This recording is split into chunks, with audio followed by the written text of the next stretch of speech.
Good afternoon, everyone. I hope we are well. It's Monday again. Somehow it has rolled around again. The weeks are just flying by. They really, really are. But I hope we're well. It is it's not too bad here. I don't have the same suffering that friends over in America have, which is they've just gone through daylight savings time switch this weekend and are, utterly baffled as to what day or time it is. Here we're just tired. But I would say I slept quite well. And yet still I woke up feeling very, very tired. So maybe I'm, as always, fighting off some sort of lurg. We shall see. But no, I'm all right. I hope you are all well out there. I'm kind of looking forward to a calmer week with my day job would be nice. And I feel that I'm just going to touch wood here. I feel that in saying that, I kind of jinxed it already. Last week was surprisingly busy. I had to go into the office in London on Tuesday, and then had an overnight in Leeds on Thursday to Friday. So I kind of travelled out, to be honest. So I have every intention, hopefully, of staying very much home-based this week. But yeah, we're all right here. All right. And a belated Happy Mother's Day to any mothers out there in the UK or other places that celebrated it this Sunday. I hope you're well. Right, what have I been up to? Well, if you tuned in, hello, Radiant Lead. How are you? Ready to lurk for lunchtime? Lurking for lunchtime is a perfectly good way to spend the lunchtime. Thank you so much for popping in. I appreciate it. So last week I talked a little bit in the end of Monday's stream about Dune and the fact that I really enjoyed the first part and would like to see the second part. I reflected on my history of late of saying, well, I'd like to see this, that, and the other, and it goes into the list of films I have not watched yet because finding the time and energy in the evening to watch a brand new film is rare. And I said, it would be really nice to see it in IMAX.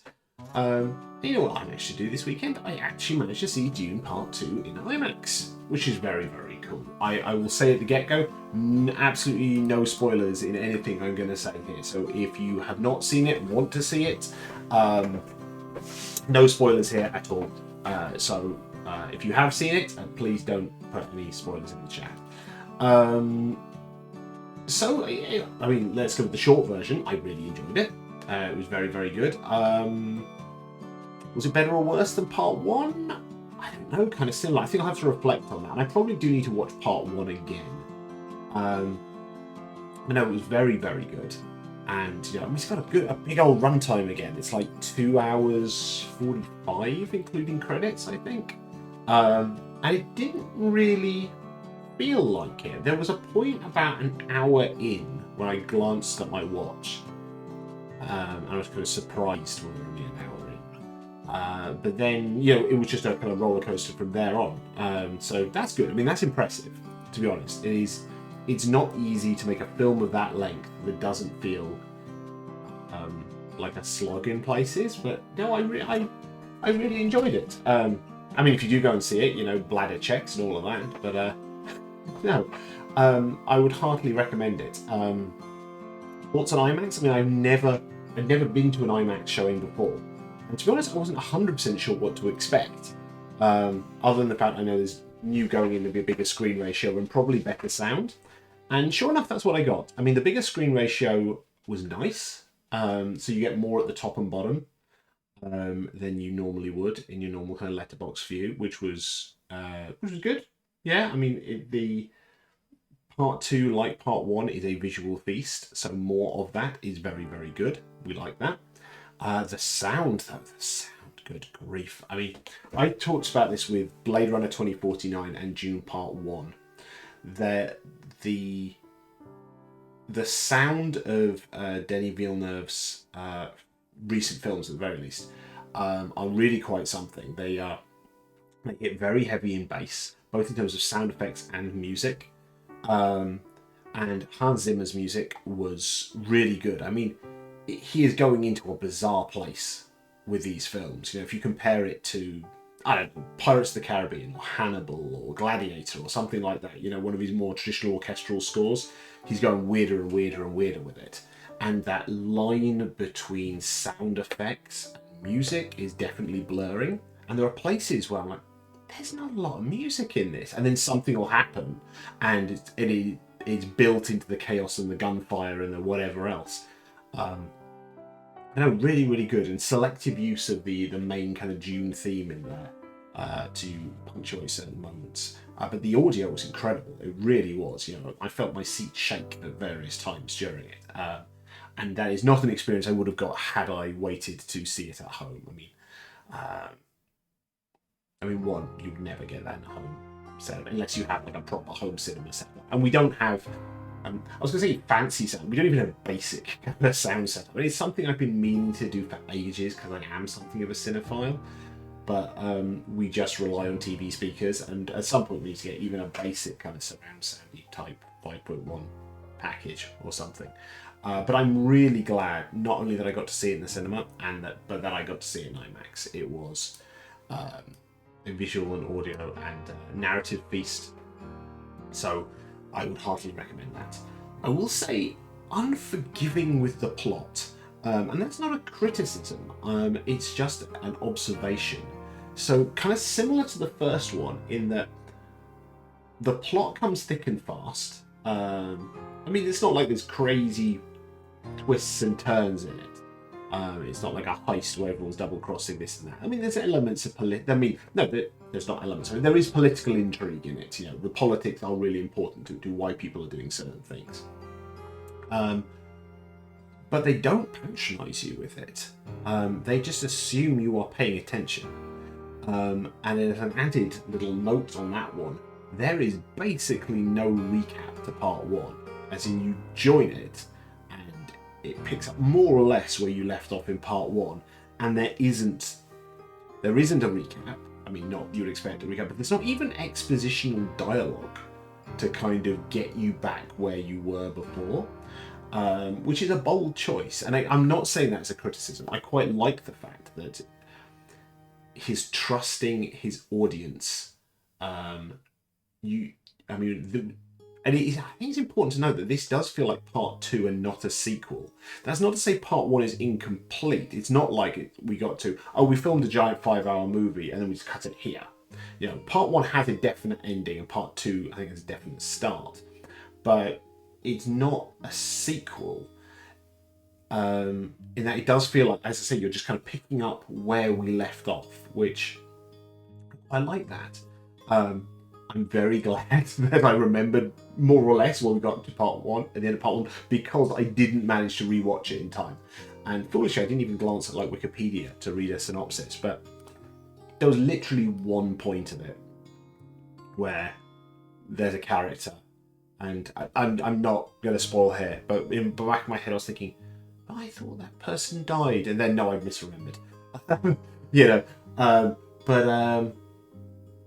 No, I like the fact they treating their audience intelligently, which is really, really nice that they're doing that.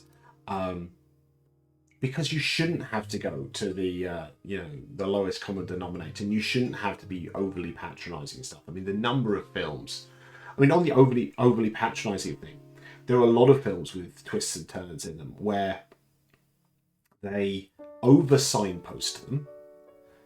So if you haven't realised the twist before it happens, you really weren't paying attention.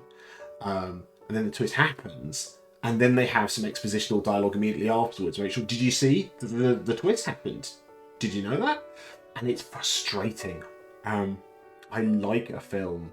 Again, because I'm not really talking about twists and turns in this film, but it's a good example of what Hollywood, I think, is guilty of nowadays, an awful lot. I like when you are able, if you're really paying attention, that you get to notice, this is signposted just a little bit. Or you see it on the rewatch. Now you know the twist. You can go, oh, yeah, no, you're right. That bit where he does that. that must be when he's actually setting this in motion.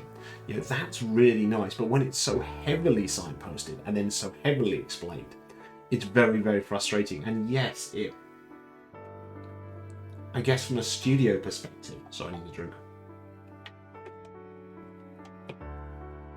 From a studio perspective, I guess it gives, or they think it gives a wider audience, in that someone who maybe doesn't pay a huge amount of attention in a film, or at home would be constantly looking at their phone, and God help them, you know, maybe they do it in the cinema as well, that they can't blink and miss something, and then they're not going to go home and say, oh, I didn't follow that plot at all, don't go and see it. You know, I mean, I guess that's their sort of thinking on this with over signposting in films, but it is very, very frustrating when they treat their audiences like idiots. And this didn't do it at all. And I like that. I really, really like that. What else in an unspoilery note? I mean, I like the fact they are continuing to cast based on the fact they're assuming there'll be more. And I'm going to avoid the specific spoiler. I mean, it's kind of out there, but I'm still not going to say it. But I can talk about part one. So part one, Zendaya is in it. Not as a huge amount. I mean, literally, we are introduced to her character right near the end of part one. But Paul, the protagonist, is having dreams of her throughout. But even then, they're glimpses. I mean, I don't know what Zendaya's actual screen time is in part one, but it's got to be less than 5 minutes. It's got to be less than 5 minutes. And yet she was a huge part of the marketing. And if part two hadn't have happened, because it wasn't greenlit when part one was released, or even when part one was in pre-production or production, it would have been a funny old role. It would have. I mean, God knows what she was paid for it, and presumably quite a lot. But still, it would be an odd choice. And they've done, but she is in a huge amount of part two. Again, that's not a spoiler, I think that's kind of obvious. But she's in a significant amount of part two. So that casting in part one makes sense. It's not like they did the thing in Game of Thrones where, they had an actor playing a role when they were just a tiny bit part, and then in season 3, 4, they recast them with a bigger actor, or, a better actor? I don't know, is that fair? I don't know. But they did that a lot in Game of Thrones, where like, oh, we'll just use any old kind of smaller actor for this, and then we'll recast them and become big and serious. Here, they're like, well, no, actually, that's a big character in part two. I want to believe we're doing part two, so I'm going to cast someone of significance now. And they do a similar thing in this one. I know Denis Villeneuve has said that he wants to adapt Dune Messiah, which is the second book and would become the third film. And he sees that kind of as a trilogy of films. Again, it's not been greenlit. I mean, I would be stunned if they don't do it, because part two is doing very, very well at the box office. But there is clearly, there's a few cases of this here. There are characters in here who have smaller but important roles and will clearly probably be significant in some degree in Dune Messiah. There is one very specific role, which is the one I'm not mentioning, the spoilery one, which is like, you would not, normally, if you're watching budgets and stuff like that, you would not cast an actor of this stature in that tiny role on the sort of promise that they will be in a sequel that might not happen. But I like the bold choice of that again. And so much of this is about bold choices, and I really like to see that. And it does feel like they are. I mean, obviously, it helps the fact the source material has been around for a long time, but they're doing a good job of setting up the chess pieces for future films, even if it is just one more film. And that might be a good thing. I mean, I've not read the books, but I understand the Dune books get very, very weird. You get about one more book, 2 more books grace before it gets really, really strange. But I like that they're setting up these things in a good manner. And I'm going to contrast this with early MCU, the early Marvel Cinematic Universe films. And this is not as someone who dislikes the MCU. I really do like the MCU. I'm a bit behind on it. But I do really, really love them. But the early MCU films, they did a lot of shoehorning of setting up plot points, in a very nudge, nudge, wink, wink kind of way. And they, it broke immersion. Whereas here, every time I feel like that, I know I recognise that actor. They're a really famous person, aren't they? And they're in a small role, but it's just strategic and careful, and it feels, again, chess pieces is a good metaphor. It's subtle what they're doing here. Comment here, and hello, the Jacob Shelby. Very nice that you could join us today. What are your thoughts on Walken as the Emperor? Love him, but I thought it was a bit odd. So I won't talk spoilers. I thought he was very good. Christopher, when they cast him, when the announcement was made that he had been cast, I thought it was a really interesting / odd choice, but that's mainly because I know Christopher Walken. I think we all know Christopher Walken for these very, very over-the-top roles, and because his own personality is so over the top. I think he is, he's fallen into all those roles of being slightly unhinged characters, but not always. For example, his role as the dad in Catch Me If You Can is a lot more kind of subtle and heartfelt than some of his more outlandish roles. So again, because I didn't know the book, I mean, I'd seen the 1980s film a long time ago, but obviously that is weird as fuck. But I thought it was an interesting choice because Christopher Walken is generally cast in these more kind of over-the-top roles. And his performance in this was very, very subtle. He was very good. He was very strong. But it did seem like odd casting. It felt like a role that you would maybe cast someone like Anthony Hopkins in. Someone who maybe does a subtler performance than Walken is normally known for. But I think he smashed it. I think he did a fantastic job. So I think very, very well cast. And I think talking about casting this, damn good cast. I mean, the first part had a damn good cast. The second part adds to it. Some people don't return who died in the first part. You got some new people in there as well. A really, really strong cast. I'm reminded of, as I said, I was something of a cinephile, and I love things like DVD commentaries and stuff like that. So I remember years ago watching the behind the scenes for Batman Begins, and Christopher Nolan was saying that he treated the casting of Batman Begins kind of like he was thinking about the first Christopher Reeves Superman film, where every major character, or even kind of not minor characters, but not big screen time roles, were the best actor they could possibly get. So it was almost as if there was no budget. We're just going to cast the best person in that role. Even if they're going to be like the 8th person on the billing, they're going to cast the best person for that role. And Batman Begins certainly feels like that. I mean, the classic example of Batman Begins is, I think a lot of people wouldn't have gone for someone like Morgan Freeman playing Lucius Fox. But this is the same.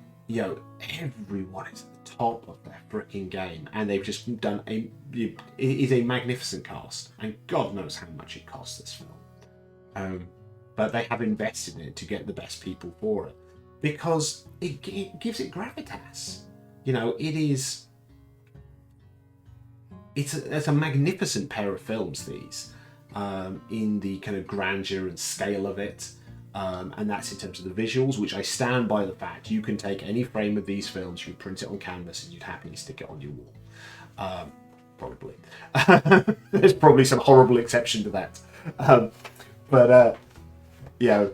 Visually it's magnificent, in terms of audio it's magnificent, and the acting is spectacular. It really is. And I'll give a shout out again. I mean, Timothée Chalamet does a good job of this, but so many actors do. In that there is an awful lot that is in, I believe, a fictional language. I don't think it's an actual real world language, but it is delivered very, very well. And you're seeing this increasingly often now. I mean, let's talk about Game of Thrones again for a second. The fact, Game of Thrones, there are so many languages in that, and they treated them properly. It's not like the early days of Star Trek with Klingon, where they just kind of made up a bit of gibberish. I believe these are fully formed languages that they brought in linguists to write, and they're delivered very, very well. Oh, is it the same guy they brought in who did Game of Thrones languages? I could believe that. There were bits that sound kind of Dothraki-ish. But the thing I like about those kind of, I think they're called conlangs, I think is the technical term for constructed languages, is the use of different sounds that you don't hear in English. I think it's really, when you look at these kind of constructed languages that you're seeing in modern day media versus things you see in older films, everything in an older film sounds like bits of English cut up, into various ways. So it's all the familiar sounds to an English ear. Whereas you are starting to hear more and more of things that exist in other languages. You're hearing whether it's kind of clicks that you would hear in kind of Kosa and stuff like that. I can't do it properly. You are hearing lots and lots of, I forget the actual name for it. It's the loch sound at the end of that, which I just did really badly on stream and preserved forever. Whoops. It's got a richness to it. That it doesn't just sound like, I've just taken some English vowels and consonants and just whacked them on a page. So it sounds good and delivered very, very well. No one sounded like they were stumbling with the language, and that is not a small thing. So kudos to all of them. It worked very, very well. Such a minor thing, but I think it's worth noting. I like the fact, because there's so much in a foreign language, there's a load that's subtitled, understandably. But the subtitles are strategically placed on the screen. Like, there are bits where you'll have two characters talking. And not only are the subtitles for a character placed kind of under them, so it's not just in the middle, so you definitely know who is saying what, but also I think they're put in the correct place in the frame, so that you never had subtitles sitting on a bright background. So it's like, well, here's the darkest bit of the screen, so we're going to put the subtitle there. Which is, it's sensible. But it's not something you would traditionally see. I like that, and it's really, really good. So what else to say about this? I think all my general thoughts wrapping this up is, one, I absolutely enjoyed it. I really, really did. And part two, again, I think I'm going to watch part one again at some point, so I can reflect on this a bit more. But I enjoyed both parts one and part two, and I love the fact that both of them are doing well. The first one had this thing of, it is this huge film. It's a huge, ambitious film, and it came out in the pandemic, in the peak of the pandemic, or maybe just after lockdown. I can't quite remember, but certainly it was not a good time for films. And it did well enough that they greenlit part two, and part two is doing very, very well. But these films don't fit the current Hollywood model of low risk. Oh, got a question. Any thoughts on the score? I touched on this a little bit earlier before you were here, but no, I'm happy to talk about it. Hans Zimmer is doing incredibly, incredibly well. But this is very different to his more orchestral stuff that he's done before. I agree, the Hans Zimmer horn I think is overdone, but I think it worked. I think the music was. There were bits in the film which were odd that they didn't have score. I think it's because of the direction he's taken with this, that it's not just going to be a score that goes throughout all of it. It's a score that punctuates certain bits. But that means you get more things, like you get to hear the atmospherics of like the sand blowing across the dunes and stuff like that. I don't know what it would be like not in the cinema, I have to say, because some bits were incredibly loud and incredibly booming. So I'm curious about the mix of that on home media. I don't know what. I guess my only complaint about it, other than the fact that maybe sometimes it probably was a bit too loud in places, was it wasn't a memorable score. Now, I don't know if that's a good or a bad thing. Probably a bad thing, but I'll try and analyse this a bit. that there are some films, like let's take Lord of the Rings. Yeah, the score is a huge part of Lord of the Rings, and you start off like Fellowship of the Ring, other than the prologue. I mean, there's music in the prologue, but you go to the Shire, and already you are bathed in music. And even coming out of it the first time, you remember parts of that. You know, you've got Star Wars with kind of, is it a leitmotif? Is that what it's called? Where characters have themes, and you are remembering bits of these. They stick with you.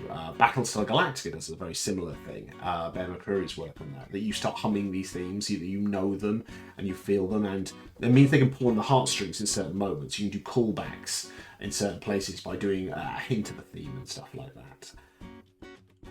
I can't remember a single theme from this score. All I remember is the main Dune theme, which I recognise it in places, and it was used very, very well, but it wasn't a memorable score. Now, there's an argument to say that is, if that's what they want to do with it, that is okay, because when you objectively sit back and go, why the hell do we have film scores? It's such a weird notion that you'd watch a film and there would be music going on in the background telling you what to think and feel in various places, but it's a very clever tool. But it felt they were using it in certain places, you know, I think well, but it's definitely not a traditional film score. So I'm curious of that. I think when I rewatch part 1, I'll keep an ear out for that, and I'll see if I get the same feeling about it as I did with part 2. But no, that's a really good question. Really good question. So thank you for that. What was I saying for that? Oh yeah, so both parts 1 and part 2 are breaking away from this model of the current Hollywood is doing a lot of low risk stuff. They're going known franchises bled to death. They are going very studio-led in terms of you've got to do this, you've got to do that, you've got to do that, you've got to appeal to this person, you've got to explain this. You need to tie it up with a bow. You need to go with a traditional structure, and they don't trust the audience with risk. Again, it's completely different to a lot of MCU stuff, which I love, but still it is incredibly formulaic for the most part. And the current culture of tax write-offs, with films, which I despise. But they're clearly going, we project from our numbers and our test screenings and our this, that, and the other. This will not make enough money, and therefore we're not even going to release it. We're going to burn it. That's the world we're in with Hollywood. They want cookie cutter films where make me one of these, make me one of these things in a pre-package, make me a Muck movie, and it will make this much money, and that's fine, and then we will do another Muck movie and it will make me this much money and I will get my bonus and everything will be happy. These films are not that. I mean, clearly they must have thought from part 1 that actually we can invest in part 2, and clearly money was involved, but it doesn't feel that compromised how they made this film. And I really like that, and I hope that is something we get to see more of. Now, it's dangerous. I'm not going to lie that it's dangerous. I mean, if you take... I'm trying to think this thought through. I think if you give a creator too much creative control, that is a risk. I mean, compare the Hobbit trilogy to the Lord of the Rings trilogy. The Hobbit trilogy is unquestionably weaker. I think there's a few reasons for that. I mean, if you watch behind the scenes, my God, they had a rough production in certain places due to the way that got made. With getting that signed off and greenlit, and Guillermo del Toro being involved, then switching to Peter Jackson because they got held on for so long waiting for the green light, all these kind of issues. But I think there are places in The Hobbit that are way too overindulgent, and I think a lot of that came out of the fact that it was 3 movies instead of 2. I think 1 would have been a mistake, but 2 I think would have been a better length for it.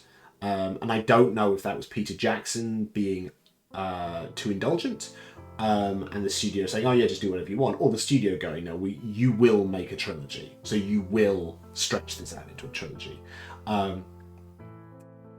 So I can't really say who was at fault there, or maybe it's a combination of fault. So you can go too far. You can absolutely go too far when a creator is given just too much freedom. But but I like the fact that they were willing to invest in something that was clearly a risk, because this isn't something that's going to appeal to everyone. There are a lot of people going to go, this is way too slow, and I keep missing plot points, and all these people look very similar. And is that another one of them? They're wearing a veil. Is it the same person? Is it a different person? It can be confusing, and they treat the audience like adults, and I like that, and I want to see more of that. So those are my thoughts on Dune Part 2. I thoroughly enjoyed it, and I hope we definitely get Dune Messiah, and I now to see way more stuff by Denis Villeneuve. I think I've only seen Dune 2049. It's the only thing I've seen.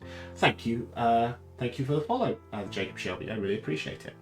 Got a few minutes left, so other stuff that's going on right now. I have to be very cryptic with the next one, and I apologise for that. So I have some news developing about a charity stream I'm going to do in the autumn. So this is my big autumn charity stream. I've never done a charity stream before. I've been wanting to do one for a little while since I started streaming, and this is an ambitious idea, but I'm very excited about it. And the news is that I've had a couple of conversations with the charity, and they've greenlit it. And they're very keen to support with it, which is very, very exciting. I'm not going to announce exactly what it is yet. One, because it's a way off, and I really want to have a good build of hype leading up to it. Secondly, because kind of there's two big things I need to do that I'm kind of actively doing with this right now. One, it involves writing on my part, which is fine. I very much enjoy writing. I've made a good start on it, about a third of the way through, and I really want to nail this sooner rather than later, because that gives me an absolute idea of exactly what I need to do with this, and it means that when I approach certain people about it, I can, say, right, this is what we're doing. I know I'm being incredibly vague here, and I'm sorry about that. And as I've alluded to there, it does involve bringing in a lot of people, and this is one of the most exciting bits for it, for me. So I'm in the process of reaching out to people I really respect to see if they would like to be involved in this. I am keeping everything that is medically safe to be crossed for this, because I think it has the potential to be incredibly exciting, incredibly fun, and as a charity thing, for a charity I really care about, I think it's got the potential to bring in a lot of money for them, which is great. What this does mean is I am incredibly busy right now. So I think that means limited gaming streams for the next couple of weeks, because until I finish this writing, and I need to wrap up writing, do the last little bits and pieces for 6 Impossible Things in time for the Little Bit Fierce anniversary at the end of April, I don't have a lot of slack with free evenings. I have little enough slack as it is with the 4-year-old who doesn't want to sleep. Yeah, this is taking up my evenings. I am thoroughly enjoying it, though. It's not a slog. It's an awful lot of fun, and the more I write of it, the more excited I get about this. I hope to be able to give you some more news about that soon. But like I said, I want to finish the writing, and I want to get a bit of news on people being signed up for it. Because while it's greenlit, until I get people signed up for it, it still might not happen. If, for example, if I couldn't get anyone in to do it, I couldn't do it. So again, that's another reason I don't want to announce it, because I feel that would jinx it. But I'm very excited about it. I'm very excited to talk about it. But I can't do that yet. Last little bits and pieces of housekeeping stuff before we wrap this up. And we may end up wrapping this up a little bit early, but that's better than me blethering about nothing. Should have another lunch chat with games on Wednesday. That's the hope. I had to cancel last week's one because the day job was very, very busy that day. I'm hoping to dive back into some board games while we stream. I downloaded. I've got a couple of things in a Steam sale, and I'm tempted to let's do a Dune with this one. Let's take a risk. I'm tempted to try something new on stream. So a game I don't know as the board game. Because I picked up things like Cats of Calico, which I would like to try. It looks really good. And I'm tempted to try it on the stream, having not played it before. So that will be, one, is this good? And secondly, how well does it explain to someone who's not played the actual board game? So we'll see. As I said, probably no gaming streams, just because I need to get on with this writing. If you didn't see, I did finish Max Payne 2, so the VODs are all up for those.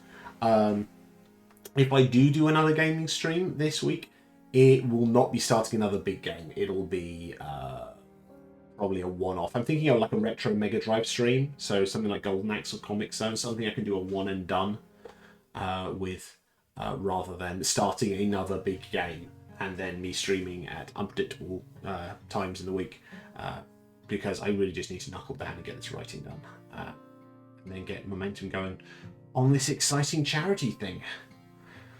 So that's it, I think. Yeah, so thank you so much for popping in. I really appreciate it. Thank you, Radiant Lee. Thank you, Jacob Shelby. Thank you to anyone else who may be lurking there and has not made their presence known. I do appreciate it. If you want to follow me in the places, Twitter, it's DC Bradshaw RPG. Blue Sky, it's at dcbradshaw.com. I have a Ko-Fi, which is Ko-Fi/DC Bradshaw RPG. You can just follow me, or if you want to support me, it's £3 a month. That really helps support with these kind of bigger creative endeavors. I really do appreciate it. And money also goes towards hosting of the Tabletop RPG Creators Directory, the hosting of which I kind of pay out of pocket, which is okay, but any support you want to provide is always greatly appreciated. I think that's about it. I also don't think there's anybody about that I know or doing any raiding, so I don't think we're going to be raiding anyone today. So I will instead just wish you a very good Monday afternoon, and we'll speak to you soon. Okay, bye.